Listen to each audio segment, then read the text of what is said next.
یہ وہ جگہ دکھائی دے رہی ہے۔ سورہ 105 الفیل میں اس کا بیان ہے۔ کیا تو نے دیکھا نہیں کہ ہاتھی والوں کے ساتھ تیرے رب نے کیا سلوک کیا؟ خدا نے ان کی تدبیروں کو ناکام کر دیا، ان پر ابابیل پرندے بھیجے گئے جو ان پر پتھر کی کنکریاں پھینکتے تھے، پھر ان کو کھایا ہوا بھس کی طرح کر ڈالا۔ سرور عالم آن حضرت صلی اللہ علیہ وسلم جب 40 برس کے ہو گئے تو مکے سے 3 کلومیٹر دور جبل نور کے غار ہرا میں جا کر اکیلے بیٹھا کرتے تھے۔ آپ بچپن ہی سے ساری برائیوں سے پرہیز رہتے تھے۔ لوگ ان کو الامین کے لقب سے پکارتے تھے۔ اپنی قوم کے برے رسم و رواج پر وہ بے چین رہتے تھے۔ بت پرستی، زناکاری، شراب خوری، لڑکیوں کا زندہ گاڑ دینا، قبیلوں کی باہمی لڑائی وغیرہ سماجی برائیوں سے آپ کا معصوم دل بے قرار رہتا تھا۔ غار ہرا میں آپ بہت دنوں تک خدا کی یاد میں ماہور رہتے تھے۔ جبل نور کے اس غیر آباد علاقے میں ساری سہولتوں کو چھوڑ کر اندھیری رات گزارتے تھے۔ ایک دن حضرت محمد صلی اللہ علیہ وسلم غار ہرا میں بیٹھے ہوئے تھے۔ اس وقت خالق کائنات خدا تعالی کے حکم کے مطابق آسمان سے جبریل علیہ السلام اتر آئے اور آن حضرت صلی اللہ علیہ وسلم سے کہا، پڑھ۔ خوف زدہ ہو کر رسول صلی اللہ علیہ وسلم نے فرمایا، مجھے پڑھنا نہیں آتا۔ دوسرا اور تیسرا مرتبہ بھی جبریل علیہ السلام نے وہی دہرایا اور یہ کلام الہی سنایا۔ بسم اللہ الرحمن الرحیم اقرأ باسم ربک الذی خلق خلق الانسان من علق اقرأ وربك الأكرم الذي علم بالقلم علم الإنسان ما لم يعلم۔ سورہ 96 العلق آیات 1 سے 5 تک میں خدا تعالی فرماتا ہے، پڑھ اپنے رب کے نام سے جس نے سب کچھ بنایا ہے۔ انسان کو خدا نے جمے ہوئے لہو سے پیدا کیا۔ اپنے رب کا نام پڑھا کر تیرا پروردگار بڑا عزت والا ہے۔ جس نے قلم کے ذریعے علم سکھایا، اس کو سکھایا جو وہ نہ جانتا تھا۔ اس کے بعد جبریل علیہ السلام غائب ہو گئے۔ یہاں پر اس قرآن کریم کی ابتدا ہوئی جو سنہ عیسوی 610 سے قیامت تک آنے والے سارے انسانوں کے لیے چشمہ ہدایت ہے۔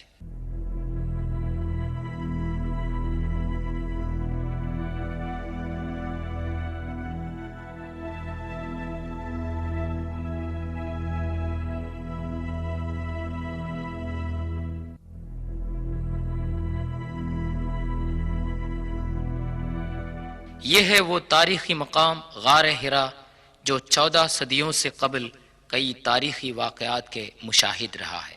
غار ہرا بعد میں جبل نور یعنی نور کا پہاڑ کے نام سے مشہور ہوا۔ غار ہرا سے لے کر 23 سال کی زندگی میں مختلف مواقع پر نازل شدہ کلام الہی کا مجموعہ ہے قرآن شریف۔ سرکار دو عالم صلی اللہ علیہ وسلم کی 13 سال کی مکی زندگی ناقابل برداشت تھی۔ جب رسول اللہ صلی اللہ علیہ وسلم بت پرستی کی مخالفت کرنے لگے اور خدائے واحد کی تعلیم دینے لگے تو ظلم و ستم کے شکار ہو گئے۔ مکے کی زندگی ناگوار ہو گئی تھی۔ دشمنوں کی مخالفت بڑھنے لگی، ساتھ ساتھ مسلمانوں کی تعداد بڑھنے لگی۔ رسول اکرم صلی اللہ علیہ وسلم نے اپنے ساتھیوں کو مدینے کی طرف کوچ کرنے کا حکم دیا جو مکے سے 400 کلومیٹر کے فاصلے پر واقع ہے۔ 53 سال کی عمر میں آن حضرت صلی اللہ علیہ وسلم دشمن سے بچ کر اپنے گھر سے نکلے۔ اپنے جگری دوست ابو بکر صدیق رضی اللہ عنہ کے ساتھ غار ثور کی طرف تشریف لے گئے۔ جو ابھی آپ دیکھ رہے ہیں یہ وہ غار ثور ہے جہاں حضور اکرم صلی اللہ علیہ وسلم اور ابو بکر صدیق رضی اللہ عنہ دشمنوں سے بچ کر 3 دن تک پناہ گزین رہے۔ دشمن رسول صلی اللہ علیہ وسلم کی تلاش میں غار کے سامنے پہنچ گئے۔ خوف زدہ ابو بکر رضی اللہ عنہ سے آن حضرت صلی اللہ علیہ وسلم نے سرگوشی میں فرمایا، غم نہ کر، خدا ہمارے ساتھ ہے۔ إلا تنصروه فقد نصره الله إذ أخرجه الذين كفروا ثاني اثنين إذ هما في الغار إذ يقول لصاحبه لا تحزن إن اس غار ثور کا اندرونی حصہ جس نے اشرف الخلق رسول صلی اللہ علیہ وسلم کو پناہ دیا تھا، سورہ 9 توبہ آیت 40 میں اس واقعے کا بیان کیا ہے۔ دشمنوں کے چلے جانے کے بعد حضرت صلی اللہ علیہ وسلم اور حضرت ابو بکر رضی اللہ عنہ ایک رہنما کے ساتھ اونٹ پر سوار ہو کر مدینے کی طرف روانہ ہو گئے۔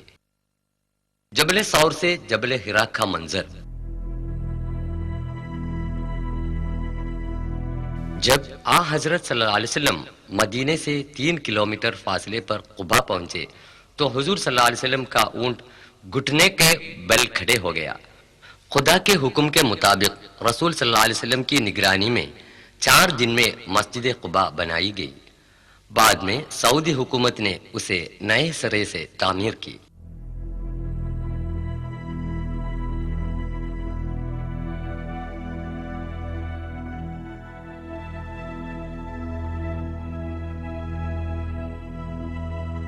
پھر مدینے کے راستے میں وادی سلام پہنچ کر حضرت صلی اللہ علیہ وسلم نے اسی مسجد میں پہلی بار جمعہ کی نماز ادا کی۔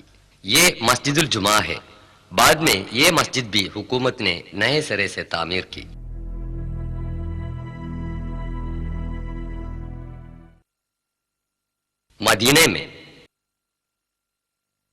مدینے پہنچ کر سرکار دو عالم صلی اللہ علیہ وسلم اور حضرت ابو بکر رضی اللہ عنہ نے جو کام سب سے پہلے کیا تھا وہ ایک مسجد کی تعمیر تھا۔ پھر یہ چھوٹی مسجد عالی شان بنا دی گئی۔ یہ مسجد النبوی آج اتنی وسیع اور کشادہ ہے کہ لاکھوں آدمی ایک ساتھ نماز پڑھ سکتے ہیں۔ مسجد مسلمانوں کا ثقافتی مرکز ہے۔ سرکار دو عالم صلی اللہ علیہ وسلم کے لیے درسگاہ، عدالت، دفتر، پارلیمنٹ سب کچھ یہی مسجد تھی۔ غزوہ بدر۔ مکہ میں مشرکوں کے ایذا رسائی سے تنگ آ کر حضور صلی اللہ علیہ وسلم اور ساتھی مدینہ تشریف لائے تھے، لیکن وہاں بھی وہ چین و قرار کی زندگی سے محروم کیے گئے۔ قریش کے سردار ابو سفیان نے مسلمانوں کو جڑ سے اکاڑنے کا فیصلہ کیا اور اس کے لیے رقم جمع کرنے لگا۔ سوداگروں کا قافلہ ابو سفیان کی قیادت میں سر و سامان لے کر ریگستان کی اس پہاڑی پار کر کے مکہ کو لوٹا۔ اتنے میں مکے سے قریش کی ایک عظیم فوج ابو جہل کی قیادت میں مدینے کی طرف روانہ ہوئی، جن میں 1000 مسلح سپاہی تھے۔ قریش کی فوج مدینے سے 80 کلومیٹر کے فاصلے پر بدر تک آ گئی۔ یہ خبر پا کر حضور بھی اپنے ساتھیوں کو لے کر مدافعت کے لیے روانہ ہوئے۔ مسلمانوں کی فوج میں صرف 313 جان نثار صحابی تھے، جن کے پاس جنگی اوزار کم تھے، مگر ان کے پاس سب سے بڑا ہتھیار یعنی تقوی اور پکا ایمان موجود تھا۔ اللہ اور اس کے رسول پر پکا یقین رکھتے تھے۔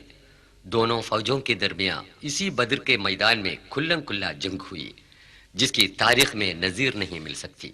حق اور باطل کی اس لڑائی میں فریق حق کی طرف سے 13 مسلمان شہید ہو گئے، جن کی قبریں اس وسیع میدان میں واقع ہیں۔ قبروں پر عمارتیں بنانا اور اہل قبر سے دعا کرنا اسلام نے منع کیا ہے۔ شہدائے بدر کے نام بتا رہے ہیں بدر کا پہرے دار سید حسین فراج، صفوان بن وهب، حارث بن صاغة، مبشر بن عبد المنذر، ذو الشمالين بن عبد العامر، مهجع بن صالح، عاقل بن البكير، رافع بن المعلى، عمير بن الحمام، يزيد بن الحارث۔ عتبہ، شیبہ، ابو جہل وغیروں کی قیادت میں قریش کی فوج نے یہیں پڑاؤ ڈالا تھا۔ ابو جہل 2 انصاری نوجوانوں کے ہاتھوں قتل کیا گیا تھا۔ بحکم الہی ہزاروں فرشتے بدر کے میدان میں مسلمانوں کے ساتھ جنگ کرتے تھے۔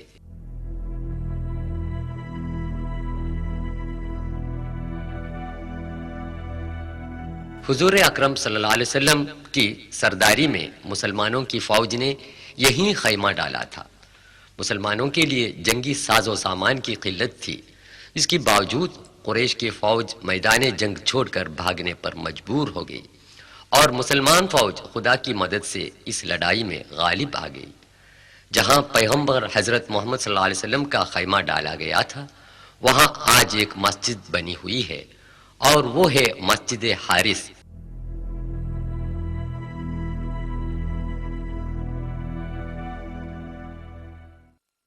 غزوہ احد۔ حضرت محمد صلی اللہ علیہ وسلم بڑے کشادہ دل تھے ہی مگر قریش نے آپ کو چین و قرار سے رہنے نہ دیا۔ بدر کے دوسرے ہی سال میں قریش کے 3000 مسلح سپاہیوں کی فوج مدینہ کی طرف آئی اور مدینہ کے قریب احد کی وادی میں پڑاؤ ڈالا۔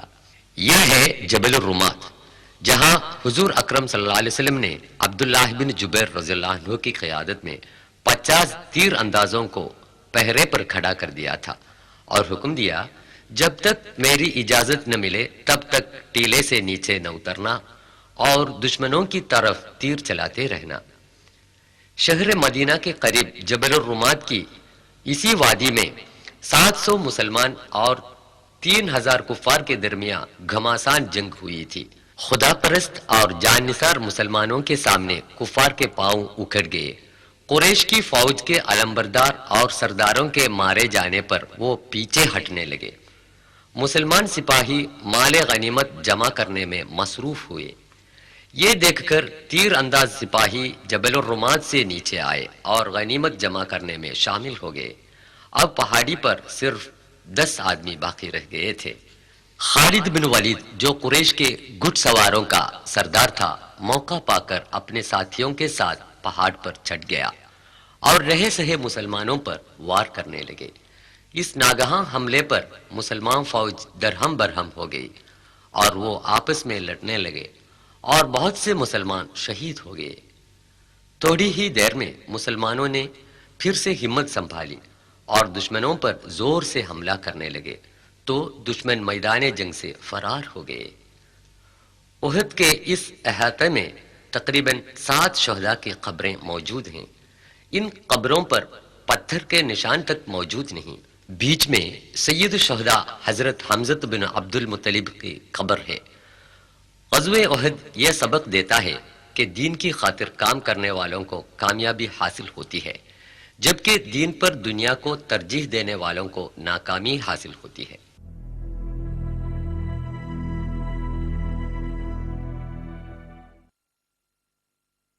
خندق۔ امن کا زمانہ زیادہ طول نہ پکڑا۔ قریش نے دیگر قبائل کو ابھار دیا کہ مدینے کی نئی تحریک کو جڑ سے اکھاڑنے میں سب مل جل کر کوشش کریں۔ مدینے کے باہر مسلمانوں کے جتنے دشمن قبیلے تھے وہ سب کے سب مل کر کل 10,000 کی مسلح فوج مدینے کی طرف روانہ ہوئی، جن میں 2500 اونٹ اور گھڑ سوار بھی شامل تھے۔ حضور نے اپنے ساتھیوں سے مشورہ کیا۔ حضرت سلمان الفارسی نے جنگی تدبیر پیش کی کہ مدینے کی چاروں طرف خندق کھدوا کر دشمنوں کو مدافعت کرے۔ حضور اکرم نے یہ تجویز منظور فرمائی۔ 1 ہفتے کی لگاتار محنت سے 9000 گز طول میں ایک خندق تیار ہو گئی جس کی چوڑائی اتنی تھی کہ گھڑ سوار اس کو پار نہ کر سکتا تھا۔ قحط کا زمانہ تھا کہ حضور اور ساتھی بھوک کے مارے بڑی تکلیف میں تھے، یہاں تک کہ پتھر پیٹ میں باندھ کر بھی کھدوائی کرتے تھے۔ کفار کی فوج مدینے کے پاس آ گئی تو خندق دیکھ کر حیرت میں پڑ گئی۔ چند دنوں تک فریقوں کے درمیان تیر بازی کا مقابلہ ہوا۔ مدینے کے اندر یہودیوں کا جو قبیلہ تھا وہ بھی دشمنوں کے ساتھ ہو لیا تو مسلمانوں کو بڑی دقت پیش آئی۔ غزوہ خندق میں حضور کا خیمہ اس جگہ پر تھا جہاں آج مسجد الفتح واقع ہے۔ یہی حالت کئی دنوں تک ہوتی رہی۔ آخر رات کو سخت آندھی اور موسلے دار بارش ہونے لگی۔ آندھی میں دشمنوں کے خیمے اڑ گئے۔ متحدہ فوج نے یہ سمجھ لیا کہ مسلمان سپاہی راتوں رات خندق پار کر کے حملہ کر رہے ہیں۔ وہ ڈر کے مارے خیمے چھوڑ کر بھاگ گئے۔ اللہ تعالیٰ کی حکمت نے مسلمانوں کو بچایا۔ انہوں نے خدا کا شکر ادا کیا۔ خیبر۔ صلح حدیبیہ کے بعد مدینے میں امن و امان قائم ہوا، مگر خندق کے تجربے سے مسلمان یہ سمجھ سکے کہ مدینے کے اندر جب تک دھوکے باز یہودی قبائل موجود رہیں گے تب تک چین و امن قائم نہ رہے گا۔ حضور صلی اللہ علیہ وسلم کی قیادت میں مسلمانوں کی فوج خیبر کی طرف روانہ ہوئی، جس میں 100 گھڑ سوار اور 160 مسلح سپاہی تھے۔ یہ خیبر کے یہودیوں کا قلعہ مرحب ہے۔ مسلمانوں نے بہت دنوں تک قلعہ کو گھیر لیا، آخر تنگ آ کر یہودی قلعے سے باہر آئے اور ہار مان لی۔ یہ 6 منزلہ قلعہ 1500 سال کے بعد بھی تاریخ اسلام کا چشمدید گواہ ہے۔ یہ کیچڑ اور گیہوں کے گھاس کی گوندا بنا کر کھجور کی لکڑیوں سے بنایا گیا ہے۔ خیبر کے یہودیوں کے مکانوں کے کھنڈر آج بھی موجود ہیں۔ یہ خیبر کے یہودیوں کی عبادت گاہ ہے۔ کفار کا نیست و نابود کرنا حضرت صلی اللہ علیہ وسلم کا اصول نہیں تھا، بلکہ ان مغلوب یہودیوں کے ساتھ بھی مروت کا سلوک کیا۔ ترمیم شدہ تورات کے نسخے انہیں واپس کر دیے جو مسلمان سپاہیوں نے ان سے ضبط کر لیے تھے۔ کھیتی باڑی کی زمین واپس کرنے کی فرمائش کو بھی رسول صلی اللہ علیہ وسلم نے منظور فرمایا۔ یہودیوں سے صلح کرنے کے بعد ہی مسلمان خیبر سے واپس آئے۔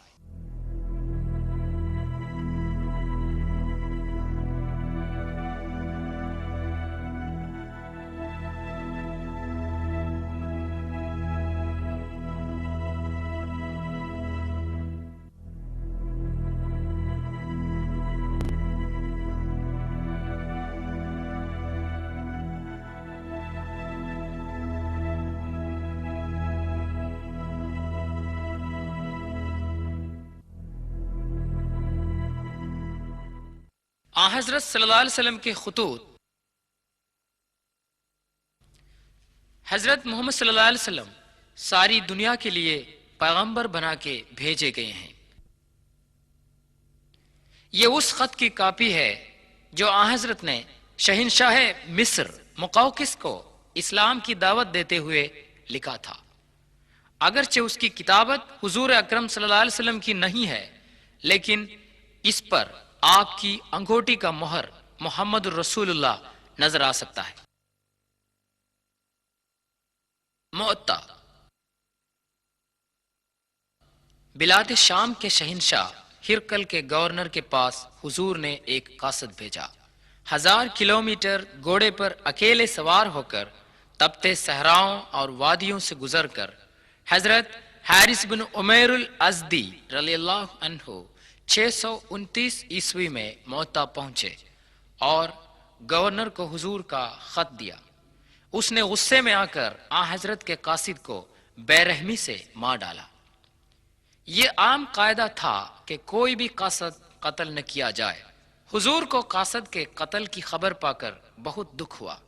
آپ نے اپنے منہ بولے بیٹے زید بن حارث کو 3000 سپاہیوں کے ساتھ معطا بھیجا۔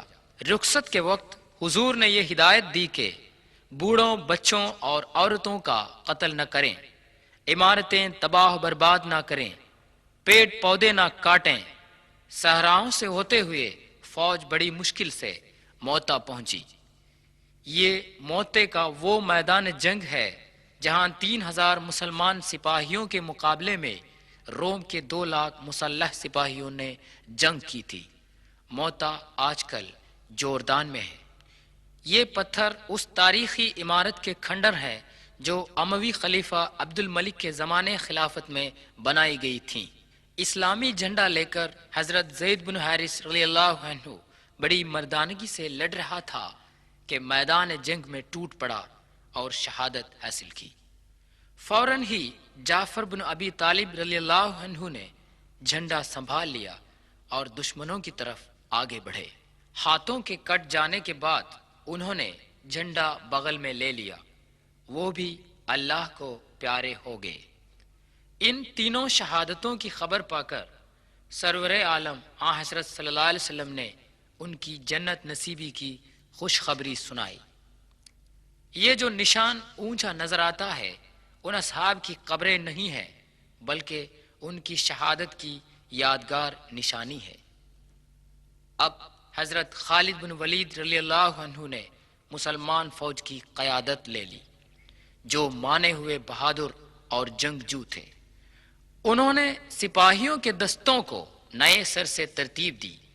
روم کی فوج نے سمجھا کہ مدینے سے نئی فوج مسلمانوں کی مدد کے لیے آ پہنچی ہے، اور وہ ڈر کے مارے فرار ہو گئے۔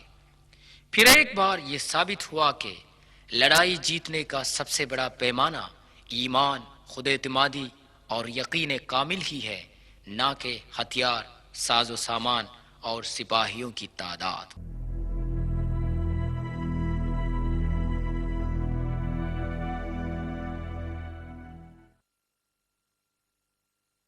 فتح مکہ۔ حضرت صلی اللہ علیہ وسلم ہزاروں مسلمانوں کو ساتھ لے کر کسی کو خبر دینے کے بنا ریگستان سے مدینے کی طرف روانہ ہو گئے۔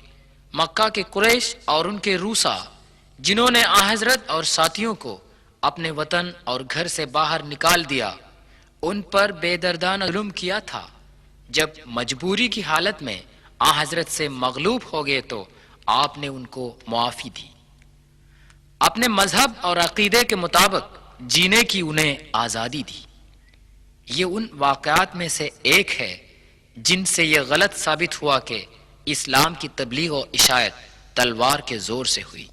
سورہ 6 ممتحنہ آیت 8 میں خدا تعالی مسلمانوں کو حکم دیتا ہے، ان تمام غیر مسلمانوں سے بھلائی کر اور انصاف کر جنہوں نے تم سے مذہب کے نام پر جنگ کا اعلان نہیں کیا ہے۔ اللہ کے سوا کسی اور کو پکار کے دعا مانگنے والوں کو آپ نہ ڈانٹے۔ عثمان رضی اللہ عنہ کا کنواں۔ مدینے میں پانی کا سخت قحط پڑ گیا۔ روما جو ایک یہودی تھا، محض اسی کے کنویں میں پانی تھا۔ پیغمبر حضرت محمد صلی اللہ علیہ وسلم نے فرمایا، جو کوئی روما کا کنواں خرید کر مسلمانوں کے لیے وقف کر دے گا، اس کو جنت نصیب ہوگی۔ یہ سن کر عثمان رضی اللہ عنہ نے 20,000 دینار دے کر کنواں خریدا اور مسلمانوں کے لیے وقف کر دیا۔ یہ مدینے سے 5 کلومیٹر کی دوری پر ہے، جس میں آج بھی کثرت سے پانی ہے۔ حجۃ الوداع۔ پیغمبر حضرت محمد صلی اللہ علیہ وسلم نے تا حیات ایک ہی حج کیا ہے۔ حضور صلی اللہ علیہ وسلم نے حج پر جانے کا اعلان کیا۔ ملک عرب کے کونے کونے میں یہ اعلان گونج اٹھا۔ دیہات، شہر، وادیاں اور ریگستان کے لوگوں نے اس کا خیر مقدم کیا۔ لوگ مدینے کی طرف بہنے لگے۔ اپنی موت سے تقریباً 3 مہینے پہلے 633 عیسوی میں 1 لاکھ صحابے کے ساتھ مکے کی طرف روانہ ہو گئے۔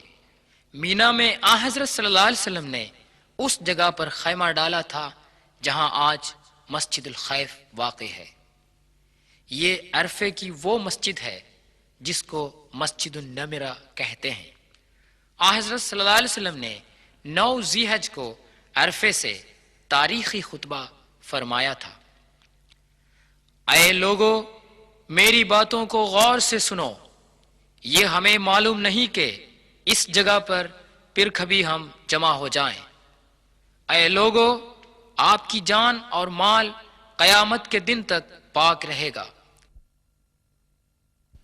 آپ لوگوں کو عورتوں کا حق ادا کرنا چاہیے اور عورتیں آپ کا حق ادا کریں۔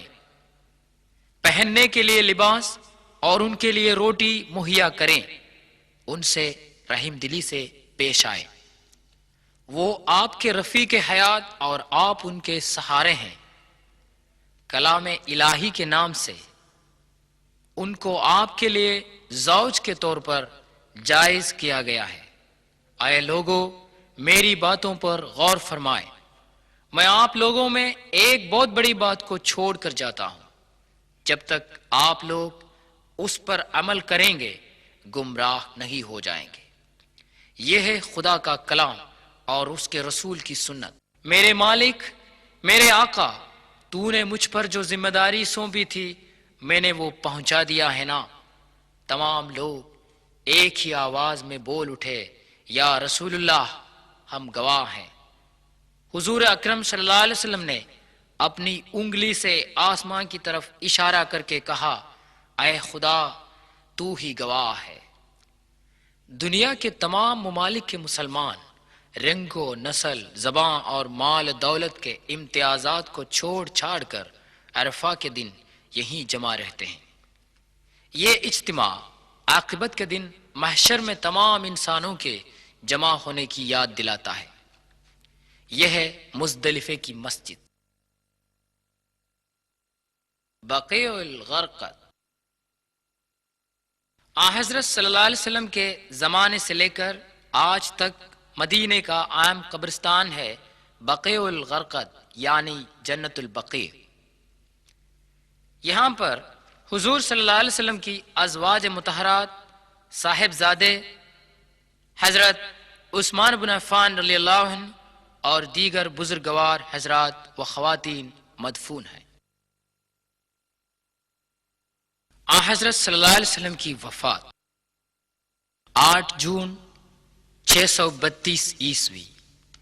یہ وہ دن ہے کہ آخری پیغمبر رحمت للعالمین حضرت محمد صلی اللہ علیہ وسلم نے سلسلہ رسالت کو ختم کر کے اس دنیا کو خیر باد کہا۔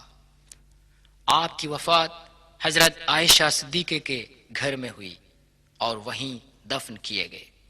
مدینے میں مسجد النبوی سے لگی ہوئی اس عمارت کے اندر حضرت صلی اللہ علیہ وسلم کا مزار شریف ہے۔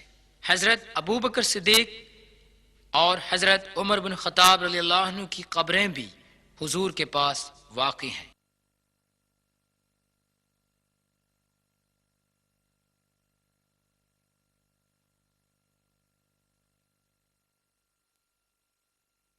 قدیم عرب میں جہاں تہذیب و تمدن کی روشنی کی کرن تک نہیں پہنچی تھی، 570 عیسوی کے 1 اپریل میں عبداللہ اور آمینہ کا صاحبزادہ ہو کر شہر مکے میں محمد کی پیدائش ہوئی۔